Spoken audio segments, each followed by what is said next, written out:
It is my pleasure and honor to be given this privilege to introduce to you our guest speaker for the evening. She's a woman of many talents. She's a philanthropist, inspirational speaker, founder, president, chairwoman of multiple organizations. She is a marketing and event coordinator. She has worked with many prestigious companies in America. Miss MACDELLA Cooper, also known as Liberia Angel, was born in Monrovia, Liberia in 1977. She was raised in a family of comfortable means. I'm sure you guys know what that means. Ms. Cooper's life changed forever with the first Civil War, which took place in 1990. Among thousands who fled the conflict that killed more than 200,000 people, Cooper lived as a refugee in Cote d'Ivoire at Ivory Coast. In 1993, she and her two older brothers migrated to the United States to reunite with her mother in Newark, New Jersey. She attended Barringer High School. She was ranked number 3 in the class of 1,200 students. Isn't that great? She was subsequently awarded a full academic scholarship to the College of New Jersey, where she earned a degree in electronic communication. She's a mother of 3 children. She divides herself between New York City and Liberia. Ms. Cooper is truly a humanitarian. Her passion in life is to provide aid to the children of her native country, Liberia. She founded the MACDELLA Cooper Foundation, which I refer to as MCF, a nonprofit organization dedicated to breaking the cycle of poverty by providing orphan and abandoned children with an education and the basic necessity of healthy food, safe shelter, clothing, and access to healthcare, something we so dearly need. In 2010, Ms. Cooper launched the MCF Academy, a boarding school for orphans in Charlesville, Montgomery County. Housing some 200 students on a secure campus comprising of 10,000 feet facility, the Academy is Liberia's first tuition-free boarding school. Its mission is to provide an improved quality of life for orphan and abandoned children in a protected environment that also conducive to learning. Ms. Cooper hopes that the Academy and MCF agencies that she has founded will foster future leaders who take pride in themselves and their country. She states, I quote, kids get clean drinking water and 3 meals a day, consisting of healthy, locally grown foods. It's a place where children have their own beds and access to health care and a quality education. It's a place where they are happy and where they learn kindness and how to make wise decisions of their lives. In addition to her work as MCF founder and president, this Manhattanian is a charismatic, inspirational speaker. By sharing her story of adversity, healing, transformation, and service, Cooper's well-received public appearances engage and challenges audience to shift their priorities towards philanthropic impact. Ms. Cooper holds several leadership advisory board positions in the United States and Liberia, including representation of these humanitarian organizations: African and American Women Peace, American International School of Monrovia, American Red Cross Tiffany Circle, Liberian Community Association of New York, Seeger Family Foundation. She also received several awards between 2007 and 2015, some of which includes Global Ambassador for Impact Leadership, Humanitarian Service Award, Coalition of West African Counties Affected by Ebola, Philanthropist of the Year Award, Gifted and Flight Entrepreneur Award, Chopin Clay Humanitarian Award, American Red Cross, wow, the list goes on. To date, MCF has transformed the lives of some 600 children from 6 different orphanages. Again, I'm going to quote what she said. She said, I'm driven by passion, but I'm also a realistic person. I can't change the whole world, but I can help a few hundred children by educating them, by caring for as many Liberian children as I can. I know they will all contribute to the future of economic growth in our country. In addition to bringing hope and future to the unwanted and orphaned children, especially girls, MCF is expanding its efforts to work with women across Liberia, including a market project. The foundation is also paving the way to help bring about solar energy to Africa. Wow. I'm going to quote it again. She said, I took a wide look at the problem in Africa, that empowering women to take care of themselves and their children is paramount. By opening more doors for women, they'll begin to see themselves as leaders, not followers or helpless bystanders. It is all about teaching women and adolescent children to engage in their communities more positively and more powerful. Ladies and gentlemen, please stand as you welcome our guest speaker. Enough to fly me here and pick me up from the airport and put me in a hotel. That's stuff that big organizations do for me. I don't suppose small organizations would do it, but I'm not saying Robert's organization is small. But I just want to tell you how appreciative I am of all of what you've done. Yes, thank you, Robert. And, you know, I don't have so much to say because my friend Lois Harris have stole my thunder, pretty much said everything I was going to say. So Lois, thank you so much. I appreciate that. Now I am going to be standing up here with nothing to say. You know, I want to thank all of you for taking your Saturday night to be out here tonight. I know you have so many other options and so many other places you could be tonight, but you're out here serving the community. Our community is very important to me. I was just speaking at the UN this week. That's why my voice sounds like a drag queen, but I love it. I just always love when I sound like a drag queen.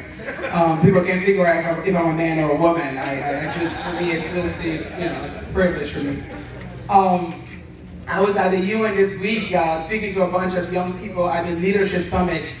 And, you know, oftentimes when I get invited to speak at different places, there are so many educated people who graduate with degrees from Harvard, from Yale, from Princeton. And you have these women, some of which have gone to all of those Ivy League schools. They have all of the degrees in something scientific and something, and then there is MACDELLA Cooper. You know, a refugee girl who migrated here with barely anything like the rest of us, right?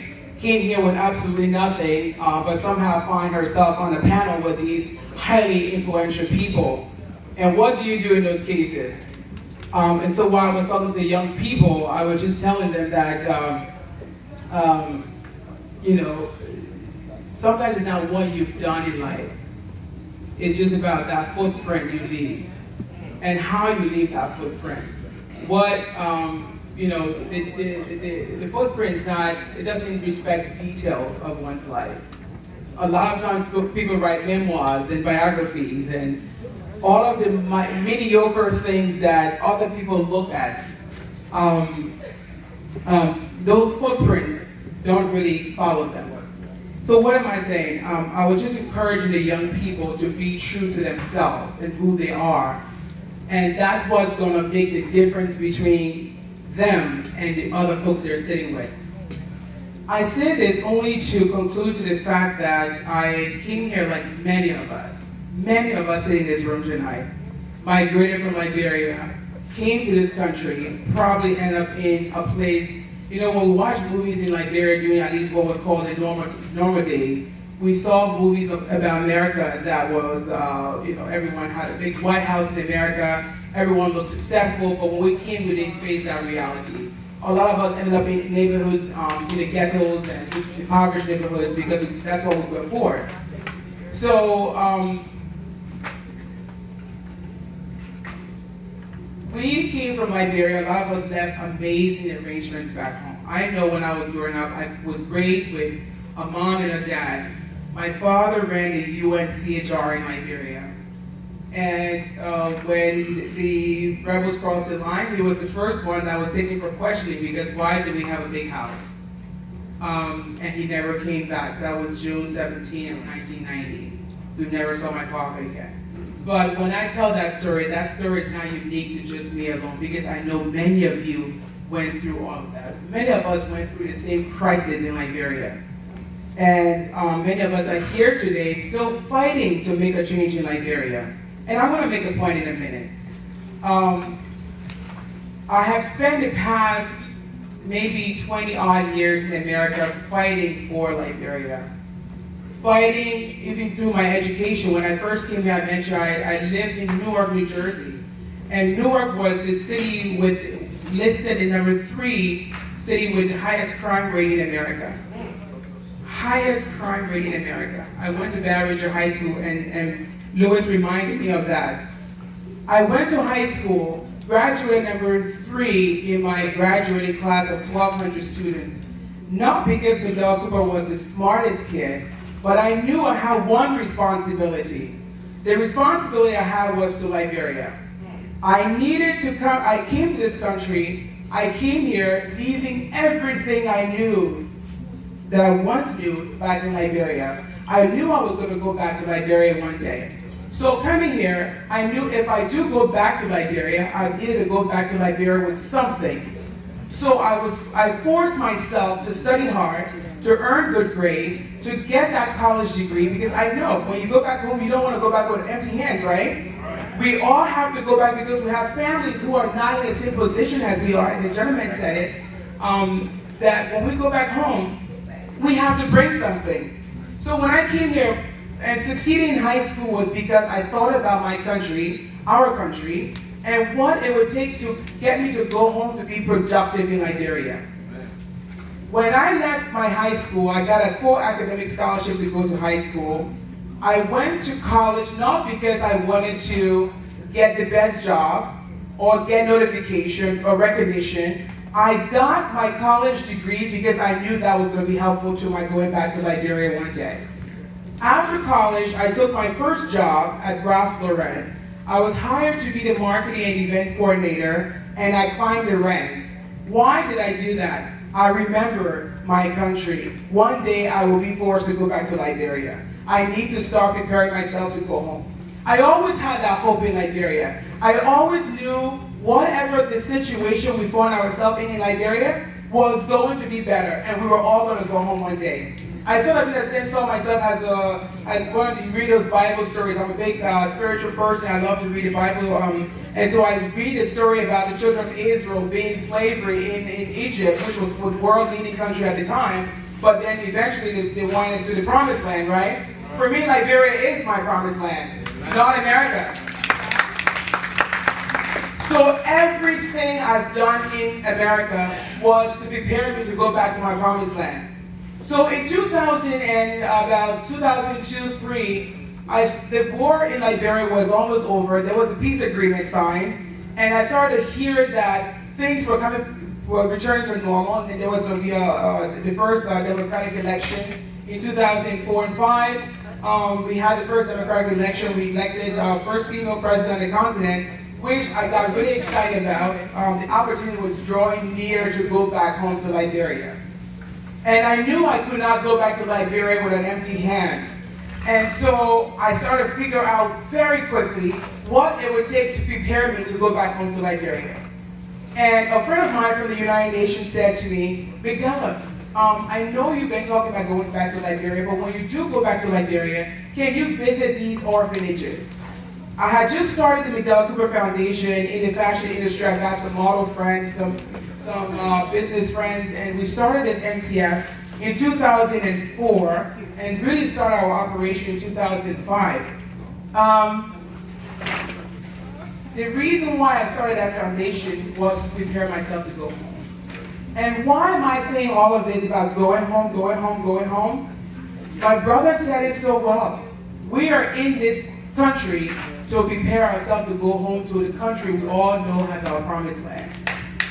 Yes. Thank you. And this is why when Robert invited me to be a part of this organization's event, I remember very well in 2003, Robert and his partner, Declan T. Howard, hosted a youth summit in Liberia with a bunch of young people. And they had invited me out there to talk to the young people. I love talking to the young people because, people see me as a very successful woman. But, I don't think the success I've gotten in life is only unique to MACDELLA Cooper. I think my success, I strongly believe that young people can do better than me.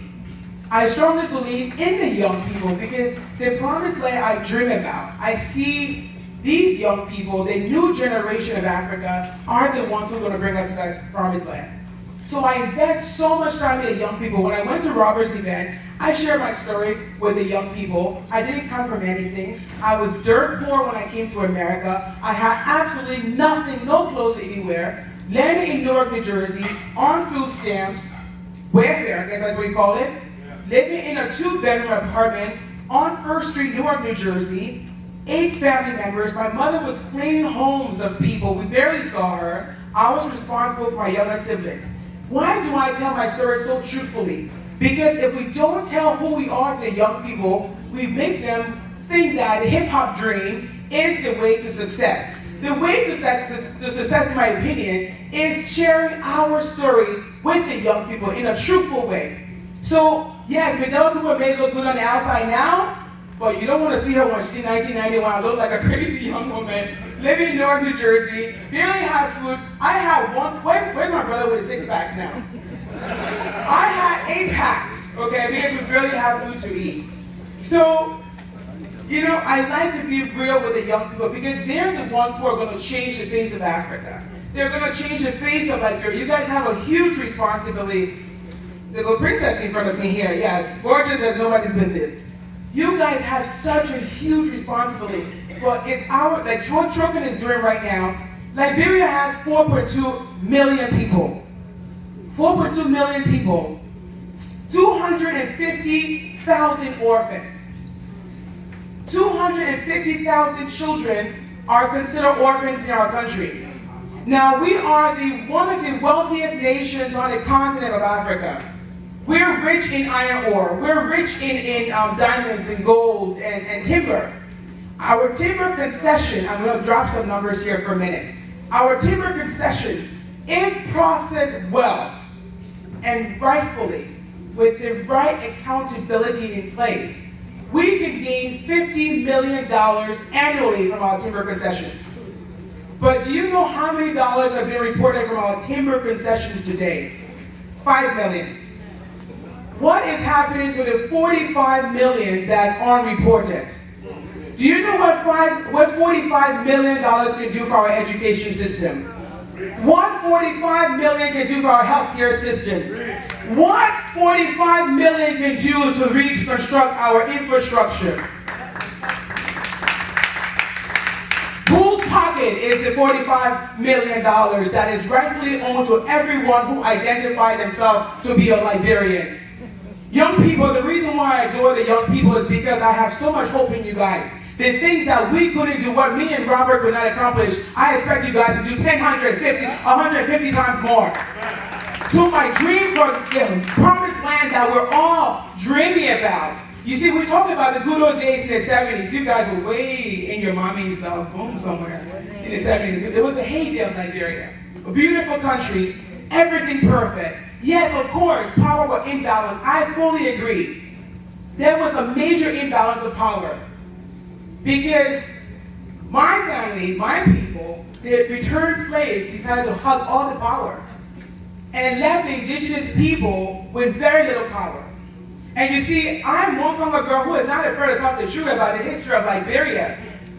The Congo people, we stole too much away from the indigenous people. The same thing the white men did to all in America, the same thing what I did to the people. So I will tell you the truth. I can put it down like I am. Translator.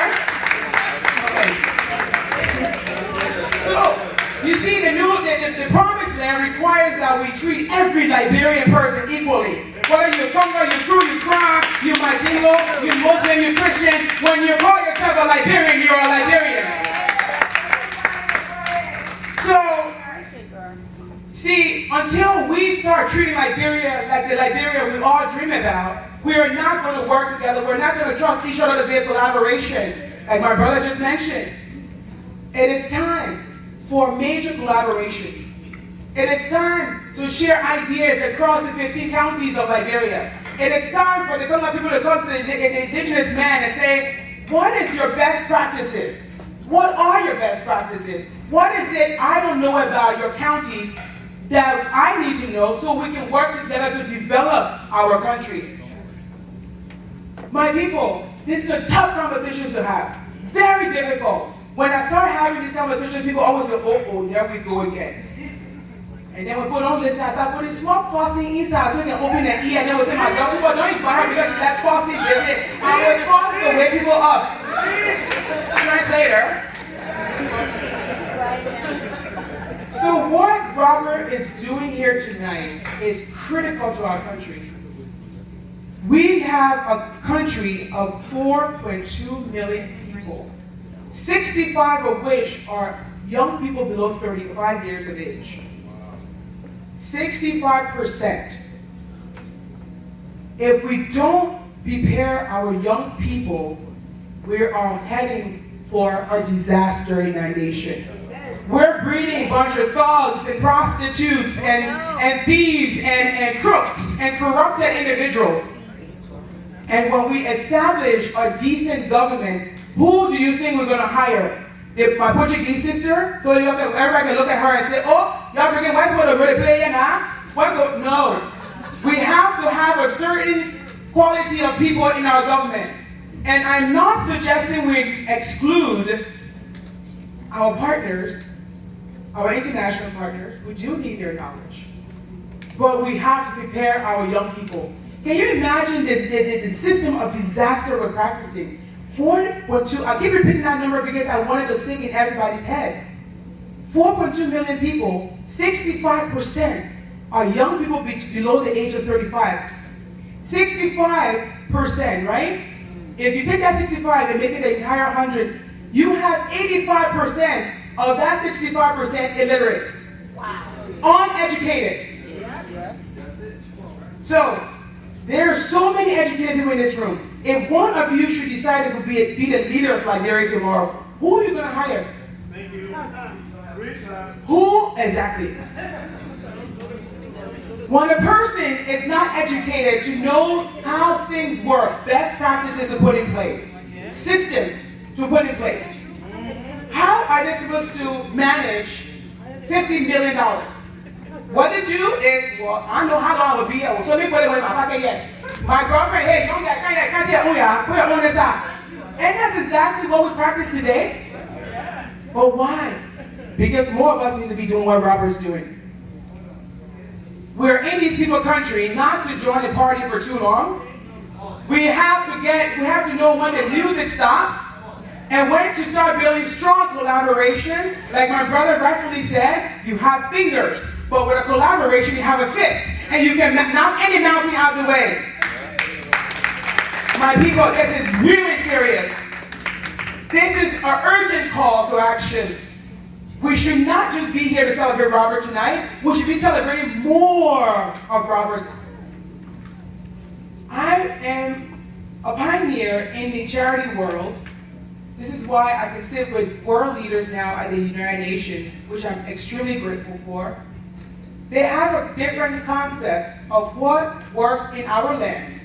I sit in those meetings and sometimes I want to pull my weave out. Yes.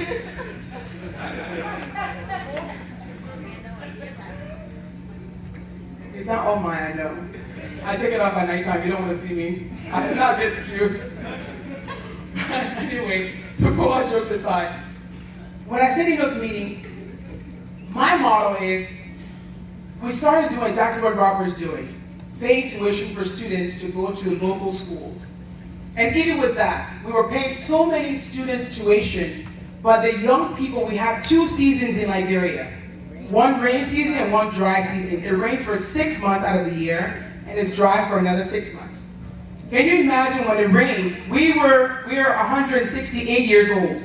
That means it's been raining since Liberia was established, but let's just start talking from the time of independence. every rain season, not one person in Liberia is prepared for rain season. The children, when they start reading, I go, oh, what did this do to you? What's so funny when they start? The children don't have rain boots, they don't have umbrellas, they don't have protective gears to go to school. So the young people walk in the rain and get sick by the time they get to the schoolhouses. We saw this, and I was getting a list of students who were doing well under our scholarships, and the students who were not doing well. There were more students who were not doing well versus the students who were doing well. And when we looked at this, we said, why is this the case? When we looked, we asked, why is this kid not in school? The tuition is paid. And they said, well, the child don't come to school because there's no one at home to pay the child way to go to school. The child's sick, there's no one to take the child to the hospital. The child doesn't have food to eat. So we came back to the drawing table and we said, well, this model doesn't work. It does not work. If these children are not making their way to the schoolhouses, we're wasting our time, our money, our efforts. And like my brother who clearly said, the kids are always asking, where are you going? I'm on the road all the time working on behalf of Liberia. Promoting Liberia wherever I can go. Trying to have as much resources for Liberia as possible. So when we look at this model, we said we have to go back to the drawing table and figure out a model that works for these young people. Now, the reason why I mentioned the United Nations before, because when I sit in these big meetings, they say, keep the children in their community. Don't take the children out of their communities. And I said, well, if you have lived in Liberia as I have, you would clearly see that the communities are not equipped to care for these children. Some of the parents are not educated to educate the children or to see to it, to remind the children that it's necessary to go to school. So how do you suggest we keep the children in these communities? You have to take the children out and put them in an institution that is prepared to care for the children. So that's exactly what we did. Constructed two 10,000 square feet buildings. One served as a residence for the children, and one served as an academic building with an attached cafeteria. So the children who cannot afford to pay their taxes to go to school, we put them in a boarding school. From the boarding school room, they go to their schoolhouse. From their schoolhouse, they go to their cafeteria to get a meal. If they're sick, they go to the nurse's office. Doesn't that make sense? Solutions for Liberia are easily there. It takes a Liberian, each and every one of us, to come together as a people. Forget your tribal background. When we come to the meeting room to structure the future of Liberia, tribalness is left outside, your differences left outside. I kid you not, I was coming here tonight, do you know I got a phone call to say don't go to the party tonight? A young Liberian woman called me, I'm glad my brother is taping because then she will see this. A young Liberian woman called me and said, oh, you know that boy, Robert, he likes to show up, he shouldn't. I said, he's educating Liberian children. And that is all that matters. Whatever he's doing in his personal life, I leave outside. Whatever he's doing in his personal life is outside my ears. She got featured with a different man. You know how many millions of dollars I brought to Liberia?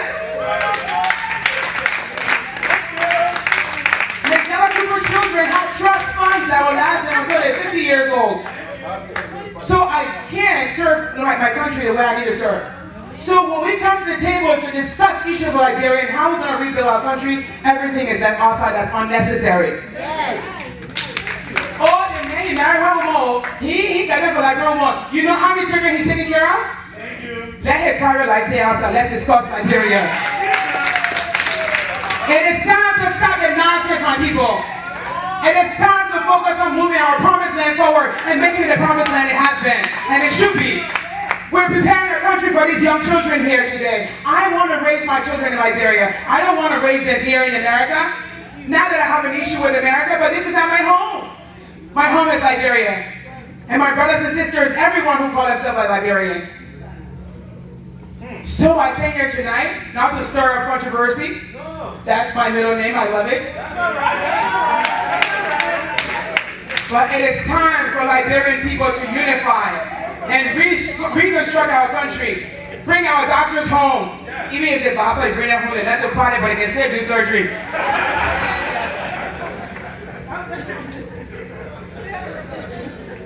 My people, are you with me? Thank you, Mom. Thank you. It is time to move our promised land forward. We have a beautiful country. We are beautiful people. Yes. We can fit anywhere. We can do anything. We have to stop the petty talk, the breakdown, the crap mentality, and come to the conference table and structure our country. We need a good education system. We need to reconstruct our education system.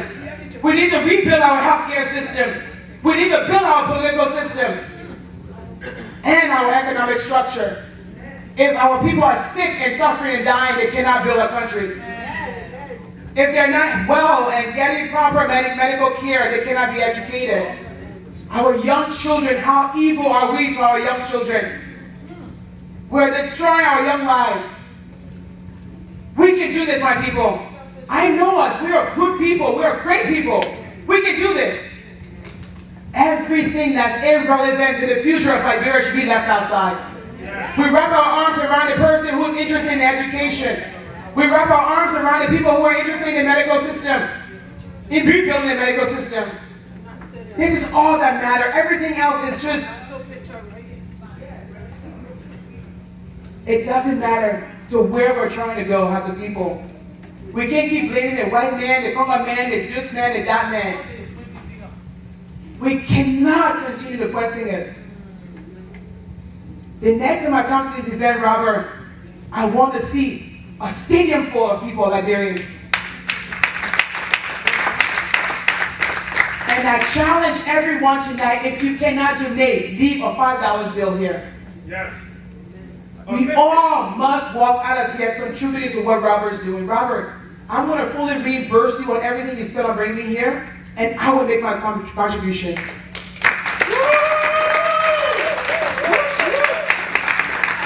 And make sure you send me that link right away so I can do it, because I walk out here and finish, you will not get it. So send me that link, let me make my contribution right now. You go, let's do it here. Back to series. Series star and the country star. I push, girl, you must say that because you come again. I push. You should see me webo. I come webo, you know webo? That webo I come from. When they say country people, they down there. Country people. We know nothing webo that won't grow. But if I could have came from Rebel with no shoes on, Kim has a dirt poor refugee to this country. What did Congo have to do with it? What did Cooper have to do with it? I was dirt poor. My last name didn't make me nothing. So I don't rely on last name. I don't rely on my bank Congo. We're all in this fight together in America. We're all in the trenches together. Let's keep that in mind. And let's not go home and start a tribal thing. You don't ask me, I don't tell you. Amen. You don't ask me, I don't tell you. My tribe is something I leave behind there. Yes. But I will wear it when I'm ready. You give me that fufu and soup, I will shake it. I will swallow it. When my drum, you say, oh, you people, what you say? Oh, now you say. But you see, when we're ready to come together, we do our thing.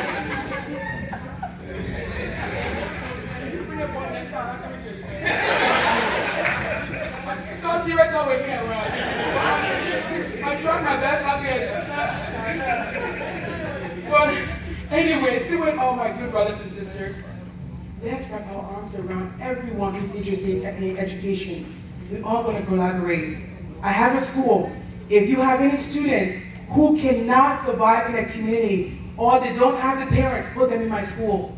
Amen. Every one of them will take them. My brother, the same for you. We have a school, a boarding school. They pay nothing, absolutely $0. We put those kids there, we give them 3 solid meals per day, breakfast, lunch, and dinner. Oh, you're going there. Yes. National meal. You know, the men were eating sugar cane, at least they were sweet. I was eating grapefruit. 3 meals a day, grapefruit, breakfast, lunch, and dinner. That water was, we don't want that anymore, my people. No. Anybody in this room want war again? No. We got an election coming up, 2017, a big year. Big year. We don't care who it is, may the best person win. The person who has the interest of all of our people. We don't want anyone in Liberia who's just going to think they come a man, they come to, no, we want a person who stands for all Liberians. And the person who will bring resources to our country, who will build our healthcare system, who will build our education system, educate our young people. They should not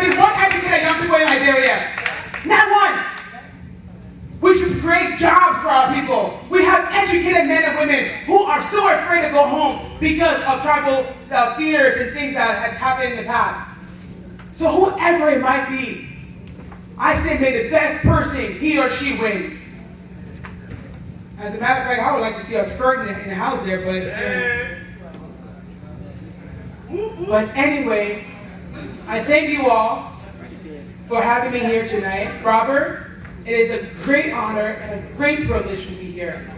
And I love to be with my fellow Liberian brothers and sisters because we are so beautiful of a people.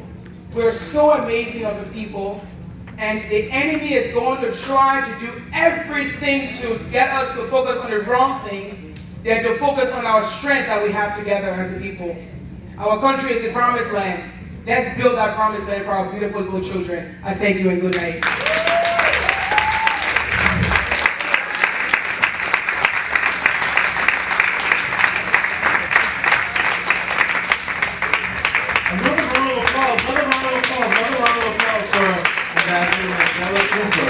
Another round of applause. Wow. Wow. Powerful, powerful, powerful, powerful. So,